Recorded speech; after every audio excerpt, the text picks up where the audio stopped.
All right, Season 36, War 7. We're going up against PALO. I'm starting out on Path 9 here. I have this Wong. I am taking him with Kingpin. And the only issue I saw, or potential issue I saw with this fight, was his blue spell. So anytime you trigger a buff while he has his blue spell active, he goes unstoppable.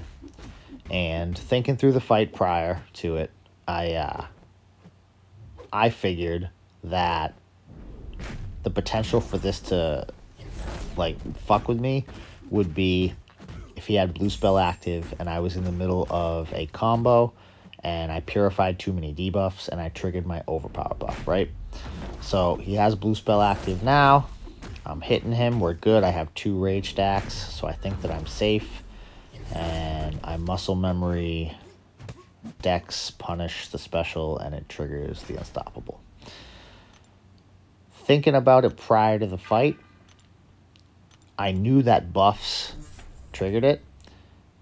In the moment, I saw that I had 2 rage stacks, and I knew that I could probably get a 3 to 4 piece combo in after the special, and I didn't even think about the Dex buff in the moment. It was just pure muscle memory. So he ends up punishing me. He ends up killing me.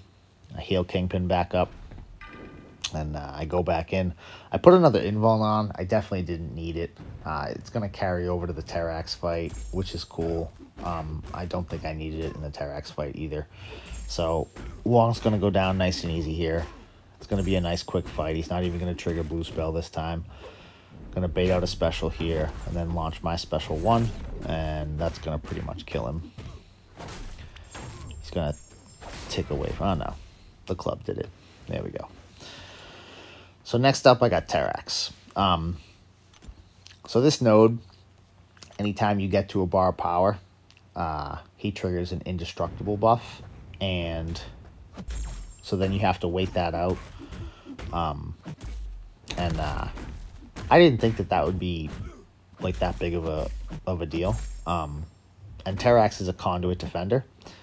But at this point in the fight, I noticed that the rock field was doing a good amount of damage. So I decided to start backing up to try and wait it out. I throw my special 1, knock him down. The degen stops conduit from triggering.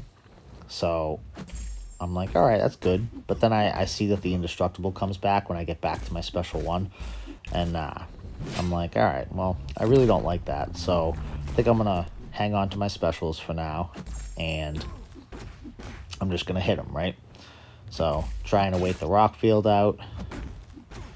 He gets a sneaky little hit in there. I throw my special 2, thinking it was going to kill him because I had a bunch of overpowers. And it doesn't kill him. Conduit regens him. So now I'm waiting out this plasma debuff. And now I got to get back up to my special 1 again. Triggers the indestructible again. And then he throws a special. Triggers his rock field.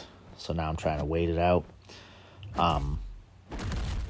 If I could do this fight again, I don't think I would throw a special until I figured that an SP3 could kill him. And that's how I'm going to approach this Magneto fight, because Magneto is also a conduit defender. So I'm not going to knock him down at all in this fight until I use my special 3. And this node has that same fury that the Wong fight has. Where if you have a debuff on you, he gets a 480% fury. So he's pretty much going to have it for the entire fight because Kingpin always has debuffs on him. So the strategy for this one is just bait out special 1s and just hit him and keep purifying debuffs, build up overpowers so that I can deal more damage, and just don't push him to a special 2. I really don't like messing around with Mags' special 2. It's one of those like sketchy, weird specials that I feel like the timing almost changes on. I mean, I know it probably doesn't, but it almost feels like it does. So I just avoid it altogether. And he uses 50% power, 50% less power when he throws specials. So you end up having to bait out 2 in a row sometimes before you can punish him. And at this point in the fight, I wanted to bait out that special before I threw my special 3, because I wasn't sure if it was going to kill him or not. And if it didn't, I really didn't want to push him to that special 2. So, but it ends up killing him. So it worked out.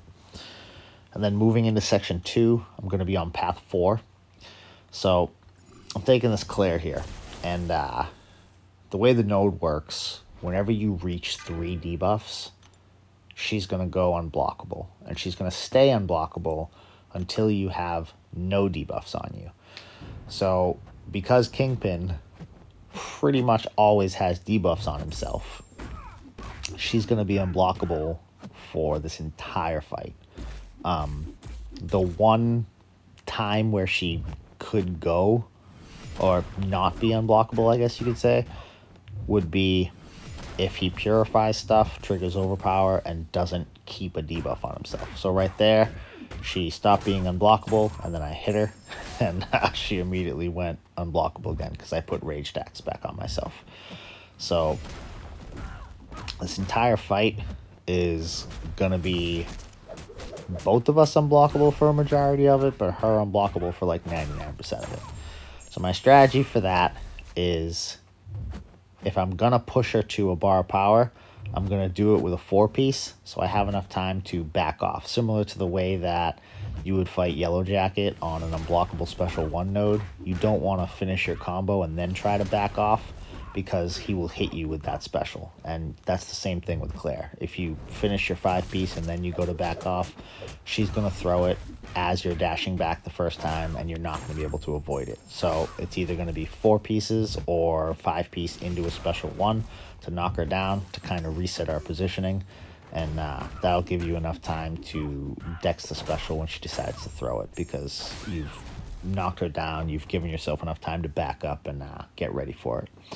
So she goes down there. Kingpin's nice and tanky. Got hit a couple times, but come out of it with like 75% health, and it was the last Kingpin fight of the war anyway. And then next up here I have this Havoc.